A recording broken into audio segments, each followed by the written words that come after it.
and welcome to the Honest Business Podcast. I hope you are really, really well and things are moving forward for you in your business. This episode, I know, will be a useful one and something to get you thinking about, and something you might not have heard about before, or something that you just haven't really paid much attention to. So we're talking about profit erosion, and it isn't some scary, crazy thing, so don't worry if you're out there like, what on earth does this mean? It's not super financy, it's not like really heavy going, it's actually quite simple, and it's something that you might have thought about or you might not have, but it's something I want to look at with you today. So, profit erosion.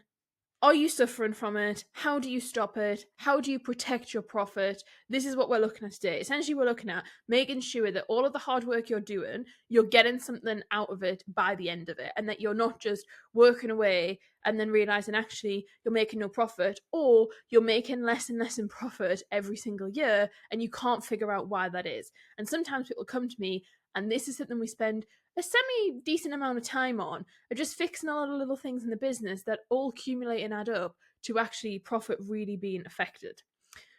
So profit erosion, what is that? Like, what does it mean? What it means is where your profit margin is reducing over time. And that's what the erosion piece means. It means it's kind of like, I envision it like rubbing against each other, and it's kind of like your profit being this thing that's there, and then the erosion piece is kind of rubbing away at it, almost like a grater. Like, think about it as like a cheese grater, or like if you've got a beautiful giant truffle that you're going to have on some pasta and you're in a restaurant and they come with that beautiful grater and they grate a slice and then you kind of grate another slice and there's another slice goes.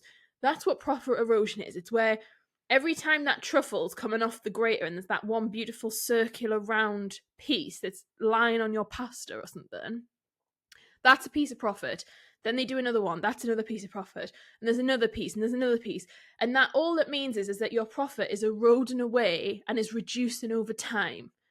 And then you can be left with either nothing or very little, or kind of a very different place from when you first initially thought, when you built your business, started your business, last looked at your business finances, wherever that maybe applies to you. And what this simply means is that I'm not saying you're doing anything wrong. This can just happen as and when. It can happen over time, and it just sort of is what it is for some people. I mean, I'd argue it doesn't have to be, because you can be on top of your finances and you can be very aware of what's going on around you, so that isn't the case that it just randomly appears. It is something you can control to some degree. But it's this idea of the cost of doing business grows while your income is not. So every month your costs are kind of increasing and increasing and increasing, but your revenue, or specific revenue from specific items, is staying the same. And so inevitably you've got this gap between how much you sell something for and how much it costs you to make it. And that kind of gap is either growing kind of further and further away from each other, or further and further closer to each other. And obviously the gap in the middle tends to be your profit, to some, if we're being very simple. Obviously there's many different other elements that's adding into your profit, but if we're doing it on simple terms, kind of the difference between how much it costs you to deliver or produce something versus how much you're selling it for is somewhat of a profit. And when we look at profit erosion, it simply just means that the profit is reducing all the time on your kind of services or products in your business. So, and to kind of, to finish that piece off, what I'm then saying is, at the end of the year, for example, you might look at your P&L, or you submit your tax return, or you look at how much money the business has made. And maybe the business has made a really decent amount of money. And maybe it's a growth on last year. Maybe you're like, oh, the revenue's increased. This is really positive. And then when you look at the bottom of your P&L, and you look at the profit, or you look at the, maybe for some of you, depending on how you run your business and the cash in your business, you look at the money that's in your bank account, and you're feeling a bit deflated because you're like, okay, well, that initial figure of revenue is whatever, but the amount left over at the end and the profit is only a small amount, or maybe is a lot less than you'd hope for, that you would have thought, or you would have predicted. And one of the reasons that can be is due to profit erosion, and where basically your profit has sort of just disappeared because of various factors. So I'm going to talk you through there's probably about 10, I think, factors that I've sort of listed, and it's not an exclusive list, there's way more than I'm going to talk to you through, but there's some classic ones that I see of where profit erosion shows up and how it can happen. And then I'm going to talk to you about what you can actually do about profit erosion and making sure that actually you can protect yourself from it. And the reason that this is a necessary episode right now is because this is happening to a lot of businesses this year. Like, this year is the year where people are really feeling, particularly if you're a consumer-based business, if you're selling B2C or D2C. But I have seen it, in B2B, and many B2B businesses are coming to me and saying, things are feeling tough, or people are not buying in the way they were, or will feel like, a typical one is people say, I feel like I have to give so much to get so little back now, or for people to pay X amount of money, I'm doing X, Y, and Z work, compared to 3 years ago, I was doing some other thing. So this is where there's kind of been a shift in industry and a shift in economic landscape. I mean, globally, there's been such a huge change over the last couple of years, and this year people are sort of really feeling it. And this episode will help you to kind of understand it more and then be able to do something about it. If you enjoy this episode, please will you leave a review, leave a comment on the kind of review system, or give it 5 stars. I would love for you to do that, and would really appreciate it. It helps more people to find the podcast. And feel free to share it as well on social if you've enjoyed it or something interesting. I think it's an episode that is not talked about a lot and people don't see a lot of, but is definitely useful for business owners. Anyhow, let's dive into it. So, in terms of where does profit erosion show up and how does this happen, here we go. The number one thing, in my opinion, and this isn't a list in order by any chance, but it's something that's quite obvious for everyone to get on board with, is time. Profit erosion happens over time, and profit erosion can happen just purely on the basis that as time moves on, things get more expensive. So inflation happens, yeah? Now, inflation over the last few years, depending on where you are around the world, in most places, it has gone extremely high, and, in many places it's coming back down, which is great, but it has meant that things have gotten more expensive.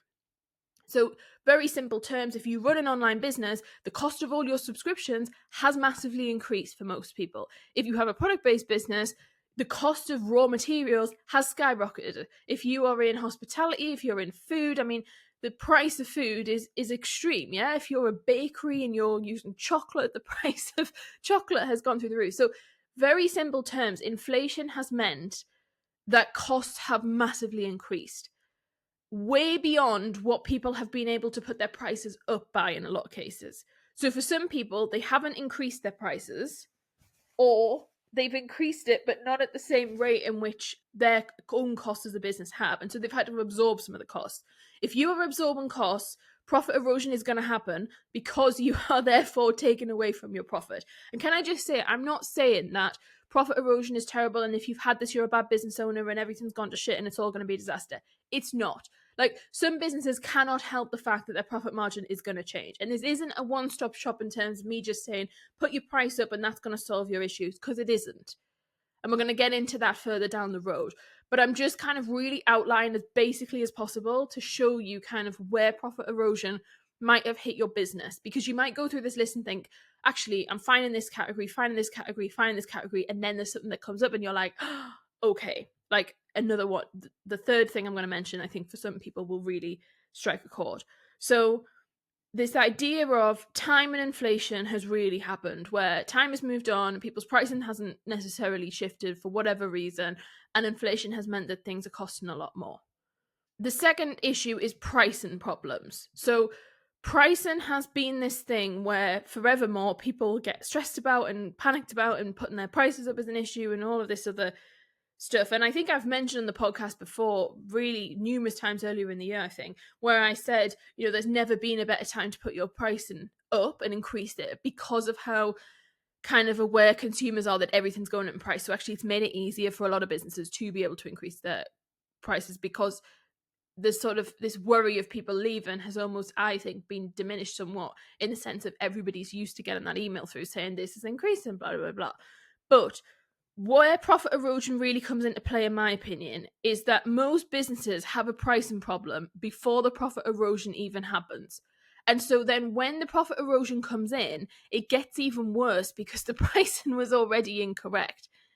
So if your business was built on the idea that the margin was small, but we were going to get volume through it, or the profit margin was small, but over time we were going to increase it, but then you've been met with all these other factors that are going on, the fact that it was already either underpriced or only just priced that it was going to make a rough profit now has meant that the profit erosion has came in and really gone under the skin of it, because you're now left where either it's not profitable or there's very, very little left. So pricing is a big problem, because you've got this whole idea of either if you weren't priced correctly at the first place, then you've got a double whammy of an issue, or if you were priced at the right amount, you've then got this issue of can we increase the price, can we not, what is the price sensitivity of the customer, etc. The third issue of where price erosion shows up, and where I think a lot of people are facing this, especially in service-based industries, are over-servicing. So over-servicing comes in when you have basically set an amount of deliverables that is available to the client and the amount that they're paying, and then you are then over-servicing beyond that amount that they are paying for because of, trying to deliver a good customer service, trying to over-deliver, saying yes when actually you should have said no, and being worried about saying, well, actually, if you want that additional support, that's fine, but it's an extra 50 quid a month, or it's an extra £200 a month, or £25 a month. And then you're worried that they're going to say no, or that you're going to annoy them, or that they're going to go elsewhere. And so you don't then give them that ultimatum, and then you're over-servicing, which is taking up more and more time. So I see this a lot in agencies at the minute. Agencies are really struggling with the idea that they're having to over-service to kind of keep the client really happy, and kind of there's sort of this two-way worry around, oh, well, we know we shouldn't over-service and it's costing us a lot of money, but we want to keep them happy. We don't want them going elsewhere. And everybody feels like the whole industry's over-servicing, and therefore we are going to over-service as well, because we can't be the ones that are saying no. And that's a whole separate issue in terms of whether we think that's right or wrong. But over-servicing will reduce your profit, because it's literally eroding it away. If you're adding an extra 15 minutes or an hour or 3 hours to every client that you have, and therefore however much your time is worth, or your team members' time is worth per hour, that profit's just gone. That time's removed from the business that can be used in other areas or with other clients. And so your profit margin is just eroding away, and people are not realizing. The kind of other way that it shows up, the fourth kind of option, is we end up where people are pricing based on volume, but they are giving away a demand-based kind of delivery. Now, what I mean by that is it's kind of similar to the pricing piece around, if you've built a business that was designed around volume. So what I mean by that is, like, maybe you're a cafe and you want to get lots of like lunchtime people through and breakfast people through, and everybody's spending, let's just say, like, the average spend per customer is £5 or £10 or something. Let's just say £10. You are going for this volume-based business model. But actually what's happening is you're having to deliver something that is more based around a demand-based pricing. So instead, you're delivering a service that is more like someone who's paying 100 quid per transaction or 50 quid per transaction. And then it starts to get really tricky, because you're giving so much away, but you're getting nothing back. So think about it in terms of the cafe example. It's like a beach cafe, like a beach cafe where there's like a little storefront and there's like a hut, and you just stand outside and everyone's queuing outside, and you go and get your coffee in a takeaway mug and you go away. That would be very sort of volume based, because you're sort of getting everybody queuing up. Ideally there's a demand there for volume, and so you're just sort of like getting in, getting out. People are spending, maybe they're getting 2 coffees and some sort of sweet treat, and it's 6 quid, 7 quid, whatever, however much you're going to price it at. That's fine. What some people have found that has happened is now they're delivering a service like that, but they're actually sort of have almost shifted into delivering a different type of service, sort of subconsciously. This hasn't been a purposeful decision. It's just happened because of the way the world has changed. And therefore, their costs have increased so much of delivering this additional service. And that means, could be to do with staff. It could be how many more people you need to have. Maybe you're now having someone having to clean the tables because actually people want to sit outside the little kind of beach cafe. And so you've now got sort of 6 or 7 picnic benches where someone's having to go and clear stuff away, which has then sort of reduced your profit from having that kind of really basic, simple model of getting volume through. People are now staying for longer, but spending less. So think about it. They've got their 2 coffees, they've got their kind of sweet treat thing. They're now sitting on the bench and sitting there for half an hour or whatever. And so your £7 that you've made from a kind of interaction that took 30 seconds or 2 or 3 minutes of Teams time is now taken way longer. And those little things on their own don't seem very much. But once you've then got 100 people in a day going through that same cycle, or maybe 1,000 people in a day, that's when you can start to see how all these little things add up in terms of profit erosion and start creating this differentiation between this was what the service originally was going to be and now it's something else. Hopefully that makes sense. It's kind of the idea of this episode is to identify very small, tiny little things. Something else that's a good example for this is around if you have a membership, the idea maybe is to get a bigger volume of people. So maybe you want 600 people in there, but then you've started delivering postal handwritten notes to everyone who joins. And then you've ended up sitting there thinking, I'm writing all of these every week, but actually I only want to really be writing these to my one-on-one clients, and there's only ever 4 of them or 5 of them or 10 of them. And so you're like, how have I ended up here? And actually that takes up loads of your time, posting them, writing them, sending them. You've ended up delivering a kind of demand-based service to a volume-based design of an offering. And that's where it's tricky, because you're trying to give exclusivity to something that's volume-based. And it's where you've got to be really careful of not giving so much for very little back. Another thing where profit erosion shows up, and a lot of businesses hemorrhage money and profit, is staffing issues. So either an unaligned team, an unproductive team, an inefficient team, all sorts of things around staff not pulling their weight, team members not delivering at the best of their ability. All of that massively impacts your profit margin and therefore the profit erosion from your business. So people see this when team members leave and you will add someone new into the mix, and maybe the person that's left been there for 5 years and was really spearheading the team. You then might see a profit erosion based on the fact that the team is just not operating in the way that it was. Another way that profit erosion can happen and can show up is kind of business inefficiency, process inefficiency, lack of optimization. This happens humongously. So previously, because your profit margin might have been really decent, you might have been able to get away with this idea that there is inefficiency and that there is things that could have been improved, but you've never got round to it. Now, let's just say that inflation's happened, the cost of you delivering things has gone up, your operating costs as a business have gone up. You've then got a little smaller margin to play with because your profit's already been eroded. This idea of inefficiency then can completely send some businesses under, because that tiny bit of profit they had to play with has now completely gone to some degree because there's this inefficiency in the business.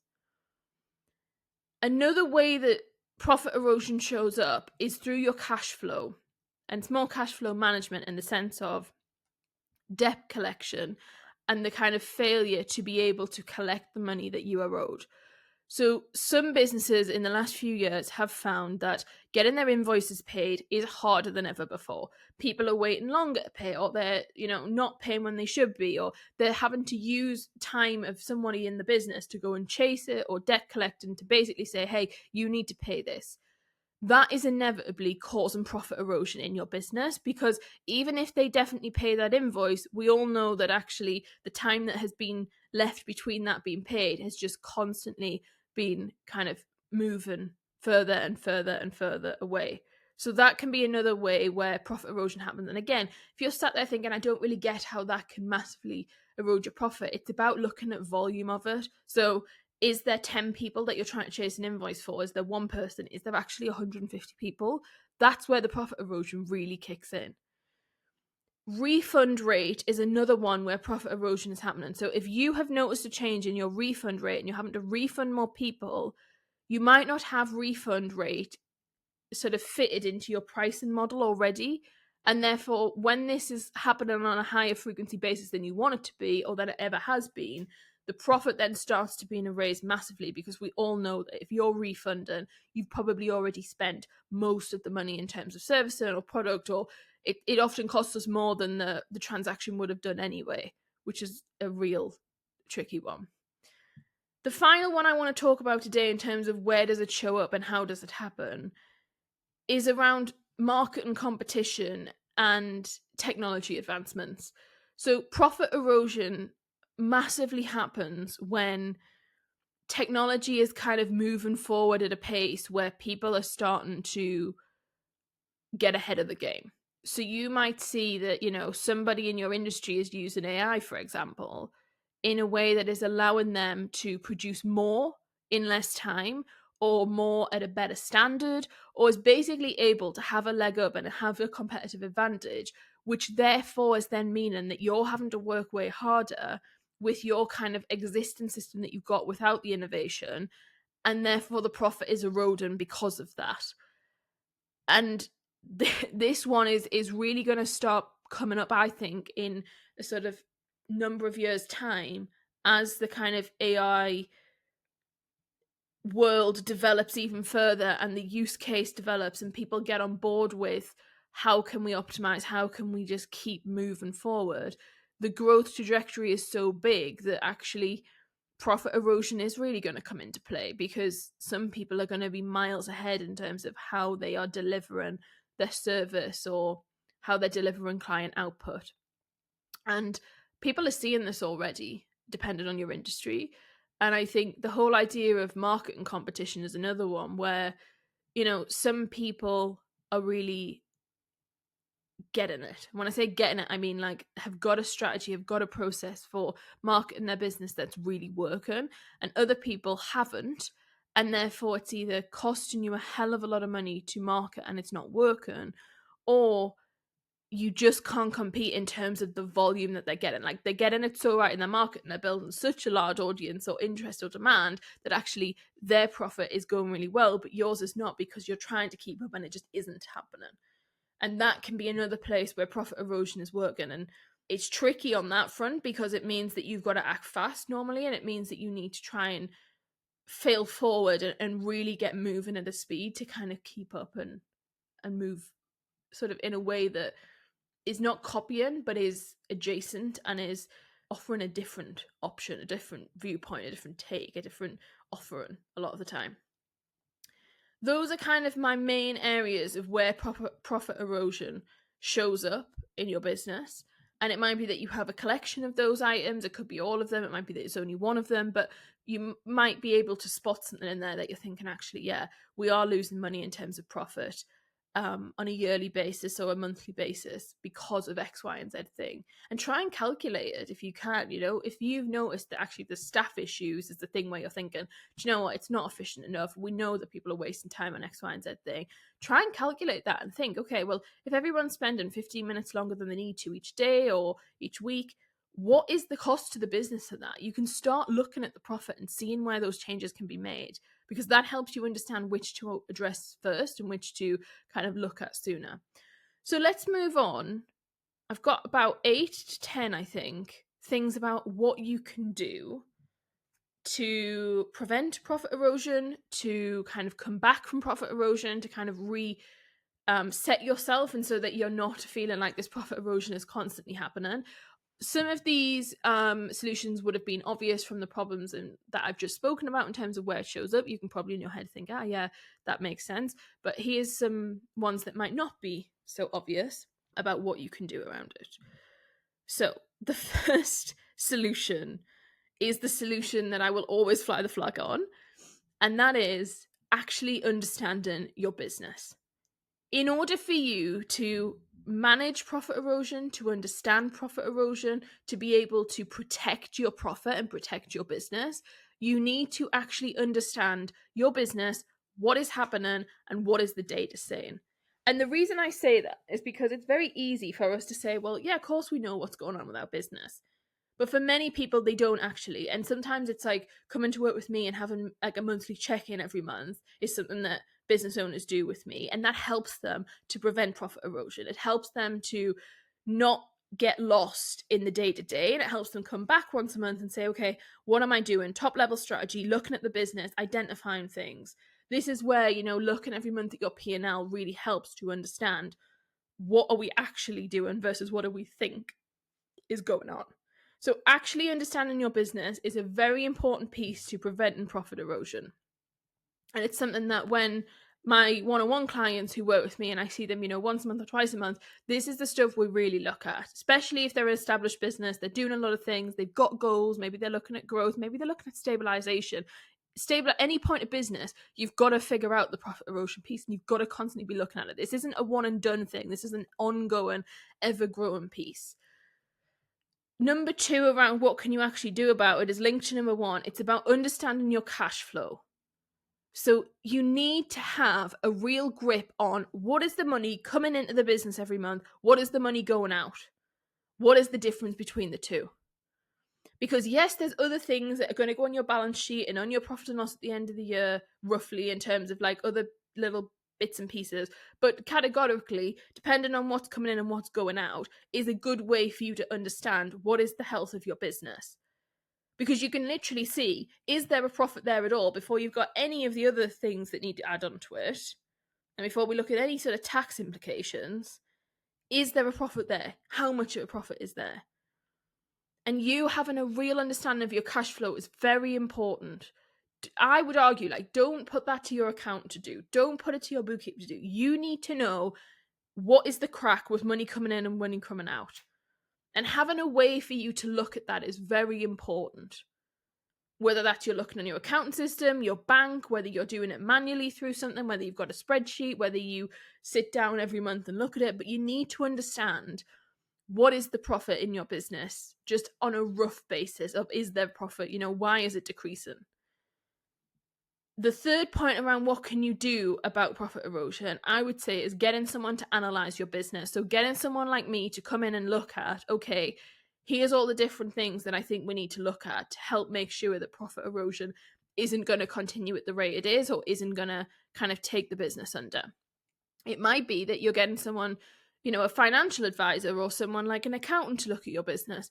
But I would say that often it's around looking for someone who does have a strategic mind and is able to kind of advise you on strategy, because this sort of profit erosion is this piece that gets lost because of the fact that I would argue, it doesn't really sit in the kind of accountancy layer of responsibility.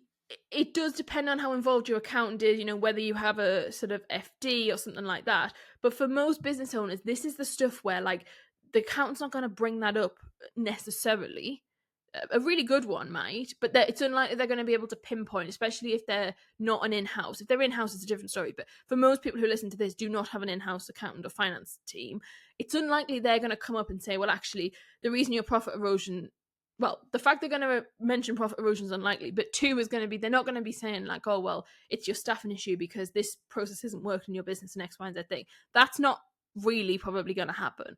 And so getting someone to be able to analyze your business from a strategic level and look at the information and the data and the money is where it tends to be really useful, because you can then have often a list of things to go away and do that will help improve and reduce the profit erosion in your business. Number 4, in terms of what you can do, and this is a really good one, is decide who you are as a brand.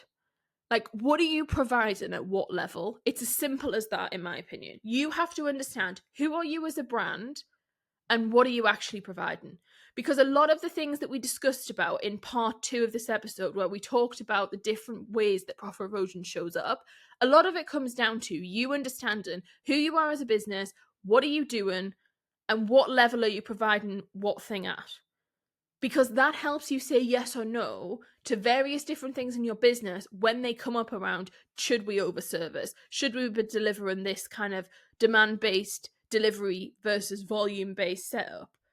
It helps you understand staffing issues and understand, well, what level are we actually trying to build a team at here? So you figuring out who you are as a brand and what you're actually providing at what level will massively be able to guide you through profit erosion. What I mean by that is, like, as a business, for me, for example, if we're running an in-person event, the profit is normally tricky. It's normally difficult because as a business, we're a luxury kind of service in the fact that you don't just get like the information. Like, people, if people come to an in-person event with me, they're not coming just to like get some business information and go. We're not your average like networking event at all. So, for example, like food, drink, that ends up costing like way more than it needs to. Like double, 3 times, 4 times, a bottle of wine, for example. We always end up with this discussion around, okay, well, what wine are we serving? So it's like, if we're saying, people will say, oh, there's a cocktail hour, there's a champagne hour included. Well, most people at the champagne hour in business events are serving Prosecco. We always have this issue of, well, the bottle of Prosecco is 25 quid a bottle, 20 quid a bottle, maybe it's 30 quid. The champagne is what? 80, 90, 100, 150. We've been at events before in places and locations where we've held them, and it's like, well, I'm stood there going, no, we're spending X amount on a bottle of champagne. It makes no sense. It's absolutely ludicrous. The profit difference is extreme because we're having to buy however many bottles of champagne. For context, if you don't know my business, I don't do a lot of business events. Part of that is this reason. Once a year, I tend to hold a 2-day in-person amazing strategic planning event, which tends to be where most of this story and is coming from. But it's like, the fact that we understand our brand helps us make that decision. If my brand was not based on providing someone a kind of luxury service that they can get anywhere, then we would go with the Prosecco or the whatever type of food or whatever type of thing. And it's not me saying that every single thing in your business then has to, if you're a luxury brand, that has to cost a fortune. It doesn't. But like, it helps you make those decisions easier, and it helps you understand what part of your profit you're prepared to sort of have movement on and what you're not prepared to do. And obviously that impacts then your pricing, etc., etc. So just understand very clearly who you are as a brand, who you're serving, what are you saying that the promise is, what are you trying to deliver. The other thing that you can do around preventing profit erosion, protecting your profit, helping yourself, is changing your pricing, which is obviously an obvious one, but it's the one that people really struggle with. So for some people, you are going to have to change your pricing. Either your profit erosion has been so bad that you're left with no profit, or the profit is not enough by the time you add all the operating costs and all the other things you need in your business for that to work. So for some people, it's like, you've got to change your pricing, and for some people, it's going to have to change in a big way in order for the business to survive. Another thing you can do that is helpful is potentially changing suppliers. So for some people, it's about looking at, are we changing software? Are we moving to something else? Are we changing who supplies a physical product? Are we changing, how we source a product, or how we source somebody's outsourced services? Changing suppliers is an option and is something that people are definitely looking at and have definitely seen. The thing I would be careful of is sometimes changing suppliers actually ends up costing you more money, and I just don't take everything at face value. That sometimes it can be an immediate hit, but then the longer term is like, oh, are they as reliable? Are they this? Are they that? It's not always as simple as what is the pricing saying, because that's not often what we're paying for. Another thing you can do from profit erosion is shifting target market. This is something that businesses have done a lot this year, and I think it's something we're going to continue to see. So for some businesses, in order for them to stay profitable, in order for them to stay kind of running at the pace that they want to, or in a space that they want to kind of achieve at or maintain a level of success, they're having to shift target market to meet people who are more specifically going to buy from them. And we've seen this particularly with consumer-based brands, of them having to really niche or understand, as we mentioned before, kind of like, who is the target market? So what people have done this year is shifted from, yes, we sell to everyone, to being that more niche and specific of, if you are X, Y, and Z, come and work with us, or this is who we are servicing. Now, I think this is actually really good, because it often means that people are doing work that they want to do, and it's actually a lot more targeted in the sense of it makes more sense for the business long term. But it might be a case of you having to shift target market because who you used to sell to now don't want it, or have got a different way of getting the same outcome or have kind of evolved in a sense where actually your business is just not as relevant to them anymore. And I think it's a hard one to swallow that. Sometimes it's really tricky to accept it and to be like, yeah, okay, let's move on. This is different, by the way, from just you being bad at marketing. Like, some people are like, oh, we're going to shit target market. And they say all of those things I've just listed and that being the reasons. But actually, it's not. That isn't true. It's just their marketing's not very good. But for some people, they are in a position where they have to kind of shift target market, and it's like time to, and it helps with the profit erosion piece because they can position a different way, or they can charge more, or they can charge less, but they can also deliver less. So it's really understanding, does your target market need to shift? The final piece on what you can do about profit erosion is innovate on solutions. And this is something that, as I mentioned before when we talked about where it shows up, is going to be a real secret weapon for a lot of businesses and is really going to help people get ahead. So can you use technology to kind of help your profit? Can you use automation to your advantage? And I just mean this on basic terms. I'm not saying you've got to build some sort of AI model or you've got to be the next kind of massive tech sort of add on to your business. I'm literally just saying in the sense of, can you add an automated sales funnel so that when someone buys something for you, they get their receipt sent straight to them and they get invoiced straight away and you're not dealing with that?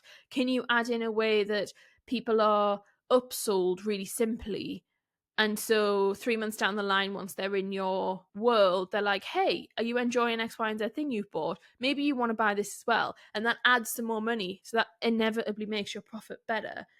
I think it's really interesting for you to explore, how can we innovate our business? Innovation is really key over the next few years to making sure that growth is going to happen for your business and continuing to happen. And it's not about you making massive, huge changes that are like going to shake up your business. It's about adding and tweaking and supporting. You know, what tech solutions can you bring in that streamlines the business? How can you simplify the business? Often, like profit margin erosion, like it can really come into play in terms of you preventing it and getting over it, in terms of just looking at how do we streamline it and pull stuff out? What can we stop doing? And tech and automation can help you with that. So try and come up with things that are reducing your profit margin and that are eroding the profit away, and then look at how can we build innovation off those things? How can we tweak things and change things? Because it does really make a difference. Ultimately, I want to finish this episode by saying profit erosion is something that happens to, I think, all of us. You know, it happens to everybody because we all get that email, and some of us have got it from 15 different, you know, systems or things we use where it's saying our price increasing, whether that comes down to the printed paper you're using, or whether it comes down to your Canva for subscription, or whether it's coming down to, you know, your price of the team members that you're outsourcing to. Pricing is going up and is sort of causing businesses to really have to assess where they're at. It is down to you to take a really proactive approach with it. You cannot ignore this. If you ignore this, it's not going to get better. Like, it's not magically going to get better overnight, sadly. Some things in business, you know, maybe they do, but this for sure is not going to. So don't run away from it. Instead, lean into it and just think, okay, how can I go through this in a methodical way?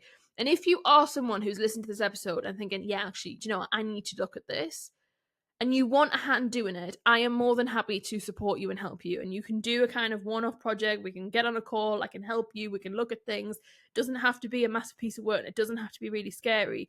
But I'm happy to consult with you and help you to figure out, how can we make your profit better? How can we protect your profit? And how can we improve your profit? The joy of this is, if you do some of this work around profit erosion, what you might find is that your profit actually increases and that the business runs way better. And you're like, woohoo, we've not only just protected the profit, we've made the profit better and we've increased profit, and the business is just overall much, much more efficient and feeling good. And ultimately, we want your business to feel good, and we want it to be simple, and we want it to just feel like something that you're excited to work on every day. And with that note, I will love you and leave you, and I hope this has given you something to think about, and I will see you in the next episode. Take care, have a fabulous week, and speak to you soon. Bye.